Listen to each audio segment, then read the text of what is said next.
morning, Talent Squad. Mr. Talent here, bringing you a VGC 2017 team builder video. Of course, guys, after I show this team right here, we're going to put it to the test and show it in action. But right now, let me explain my thought process to you guys out there, and to all the new viewers who have no idea who I am. Let me explain what we got going on for this team right here. So this is going to be an Imprison Muk team. Now, Imprison is a pretty niche move. Basically, it allows, or basically it doesn't allow your opponent to use any of the moves that this Muk has right here. Is that important in singles? Not really, but in doubles, preventing your opponent from protecting is huge. So we have Protect, Imprison, Knock Off, Poison Jab, Brave Nature, so we want to be slow in the Trick Room, and then a Figy Berry, because Gluttony Figy Berry is phenomenal. It keeps Muk alive. Basically, this team, you want it to be bulky enough to live attacks. You want it to be staying around so you can live and get around your opponents, whatever it may be. Now, you see the whole team over here right now, but I'm going to go through them one by one and explain why the moves I have on them are the moves that I have. Like I said, guys, it's an Imprison Muk team. You want to make sure Muk is alive, and to do that, we have the tools with this team. And of course, you want to keep everybody else alive as well, because you want to win the game. So, we have Muk. We have, I think Muk is like, Muk has weird EVs. I'm going to put the EVs and stuff all down below for you guys for this team builder video. And I might actually QR code this team because I like the way it sounds and feels. But let's get into this right now. So we have Protect, Imprison, Knock Off, Poison Jab. Very obvious. Protect is obvious. Imprison is the whole point of the team. We have Imprison. Knock Off for Stab Knock Off. You answer for Porygon 2 basically with this team. Unless you want to run Taunt on Salazzle, but that's besides the point right now. Knock Off is obvious. Stab Knock Off, get rid of items, and Poison Jab as well. Because we don't want to risk misses with the Gunk Shot, and Poison Jab is good enough to get the job done, like, I would say 8 times out of 10. So, that is our Muk right there. Imprison when we can, prevent, protects, and then just slaughter your opponent from there. Next up, we got the lovely Sabu Coco. Timid, Electric Surge, Life Orb is the item. Protect, Volt Switch, D-Gleam, and T-Bolt. I was going to run Hidden Power Ice over Volt Switch, but then I have so many answers for a Poison Garchomp on this team, and I'm pretty good against Garchomp in general. Yes, I have 3 grand weaknesses, but it's not the biggest of a deal when you have a Ninetales, a Gyarados, and a,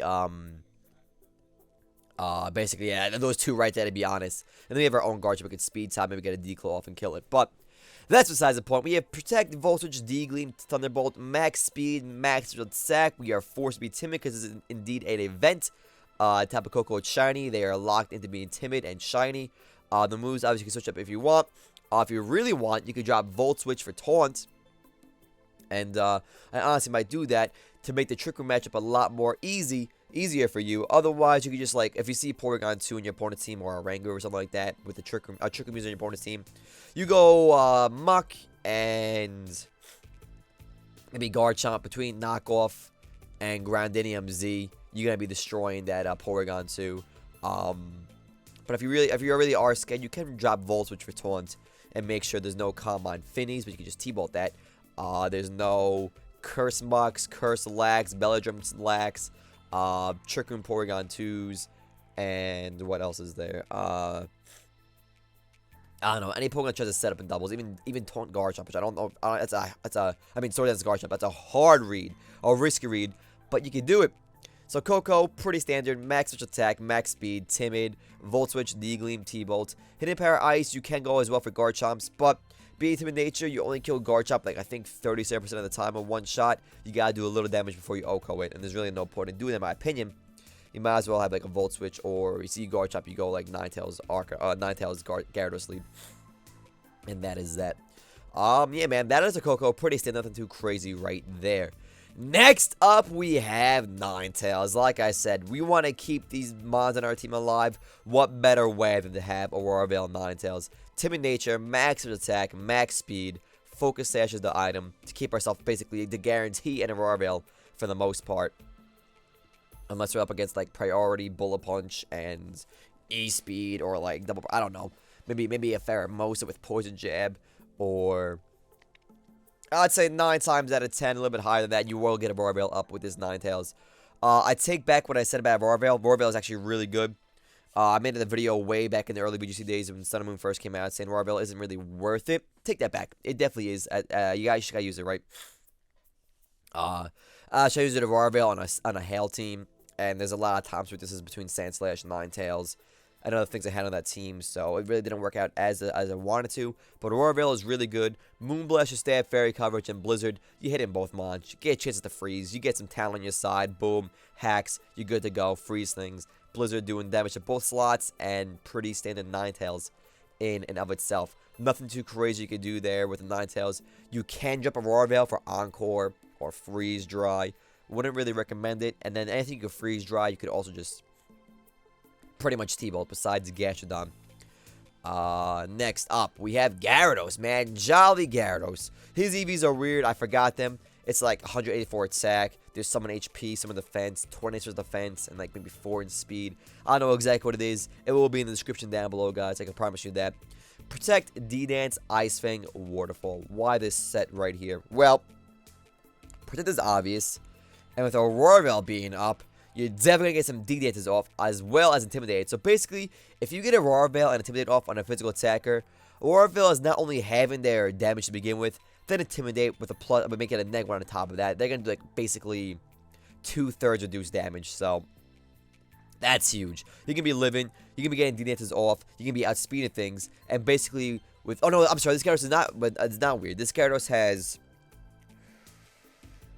HP, attack, and speed investment. The speed is crucial at 134 because at +1 with Jolly Nature D-Dance, you go to 201, which means you outspeed Koko as you, oh, this is level 100 Koko. Well, Koko level 50, anything base 130 and below, you outspeed at +1. Because anything at base 130 gives you 200 speed, and 1 D-Dance gives you 201. That is the magic number. That's what you want to hit.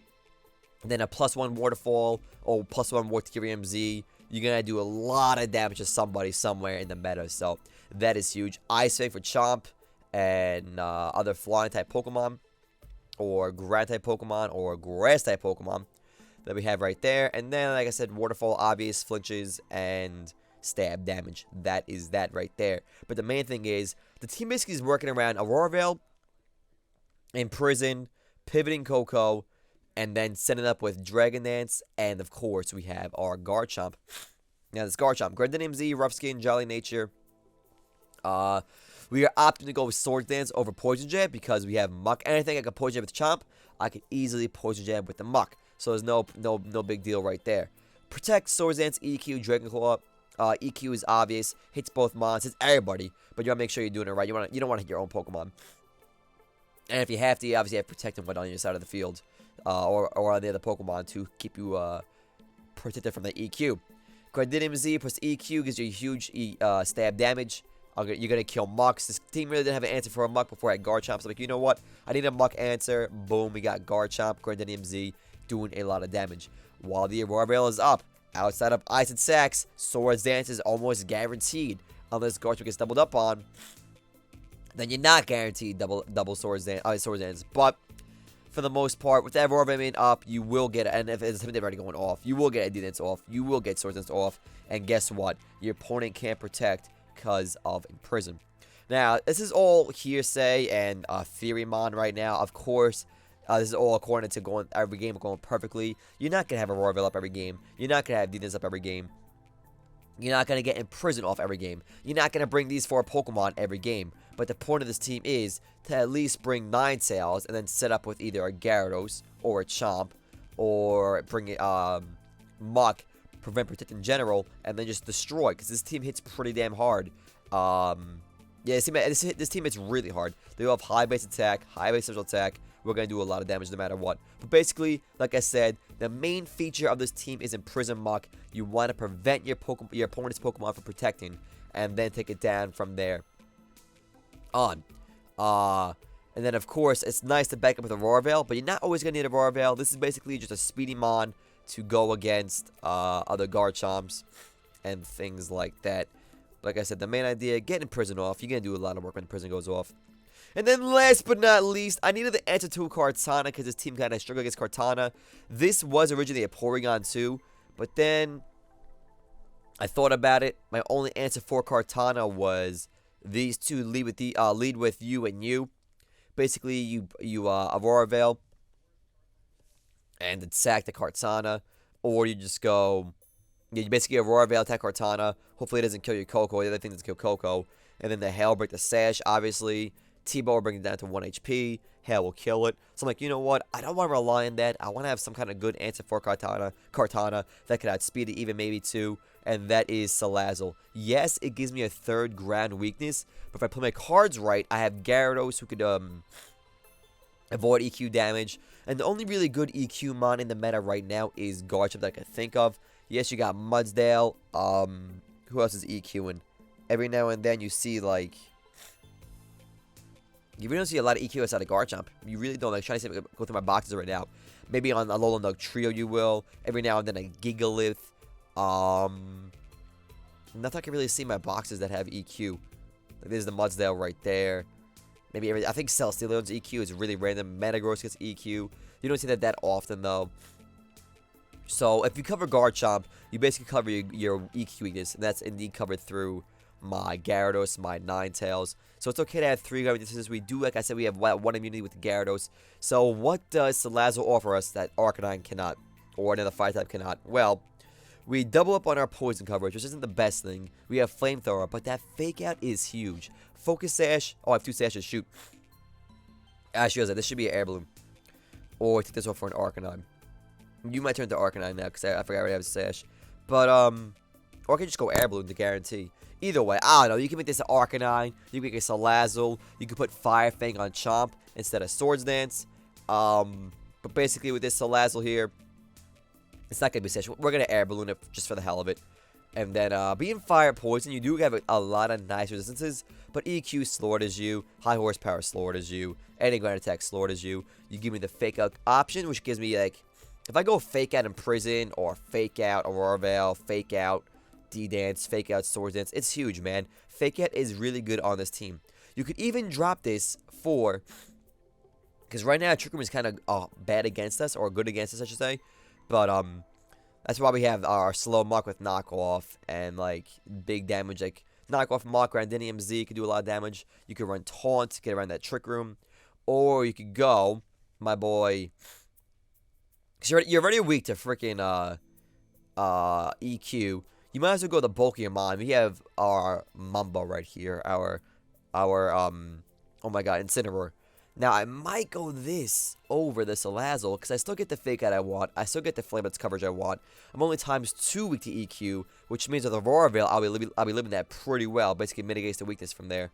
It gives me dark coverage I don't have, besides knockoff. Flameouts is recoil damage. And it does give me another susceptible to Intimidate, but besides the point, it depends. You want a speedy Fake Out, who's also with the EQ, Air Balloon, or you want a bulky mon with Fake Out. That is, could take EQ much more easily, and function in Trick Room as well. That's the question. I don't know exactly what I want, because he's max HP, max attack. I don't know. You guys be the judge. I'm probably gonna put Salazzle in the EV stuff down below, but. If you want Incineroar, you can do that. Even a little Marowak as well. If you want to run better in Trick Room. Little Marowak is your complete answer against that Kartana. I can't do jack to Marowak. You destroy Celesteelers, you destroy Kartanas. And you still get to EQ no matter what. So we need a Fire type to cover the Kartanas. Or you run Fire Fang on the Chomp. It's up to you. But basically the problem with this team is if you can't get around Trick Room, you're going to get bodied. That's why you have the knockoff Muk and whatnot. If you don't do well against Garchomp, if you miss playing Gargle against the Garchomp will slaughter this team. What else is bad?